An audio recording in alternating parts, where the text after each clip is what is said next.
राति सुत्दाखेरि light on गरेर सुत्ने बानी छ, यो बानीले तपाईहरुको स्वास्थ्यमा एकदमै धेरै हानि गरिराखेको हुन्छ।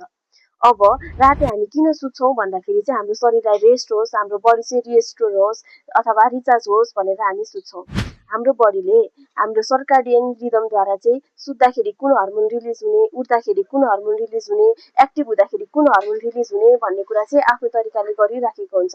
जब हामी चाहिँ राति सुत्छौं, राति सुत्दाखेरि चाहिँ मेलाटोनिन हर्मोन जसलाई चाहिँ स्लीप हर्मोन भन्छौं, जसले चाहिँ राम्रो तरिकाले चाहिँ हाम्रो बडीलाई चाहिँ रिस्टोर गर्ने, रिपेयर गर्ने काम गरिराखेको हुन्छ। इम्युनिटीलाई बुस्ट गर्ने, इन्सुलिनको चाहिँ फ्लो राम्रोसँग फ्लो गराउने काम गरिराखेको हुन्छ। यही कुरा जब तपाईं लाइट अफ गरेर सुत्नुहुन्न त्यो बेला चाहिँ लाइट बालिराखेको कारणले गर्दाखेरि चाहिँ तपाईको बडीले के कुरा चाहिँ सेन्स गर्छ भन्दाखेरि चाहिँ यो चाहिँ डे लाइट नै हो, रात भएको छैन भनेर चाहिँ सोचिराखेको हुन्छ।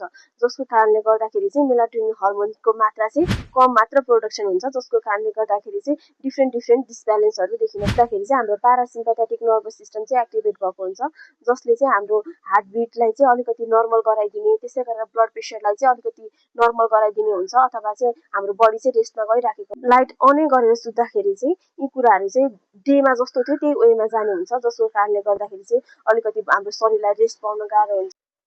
इन्डोक्राइन समस्या, इन्सुलिन रेसिस्टेन्सहरू हुने चाहिँ हुन्छ। र अब यो कुरा चाहिँ तपाईले 1 दिन, 2 दिन, 3 दिन गरेर अथवा 1 महिना, 2 महिना गरेर देखिने होइन, तर तपाईले लङ टर्मसम्म यी कुराहरू गरिराख्दाखेरि चाहिँ तपाईहरुको मुटुमा समस्या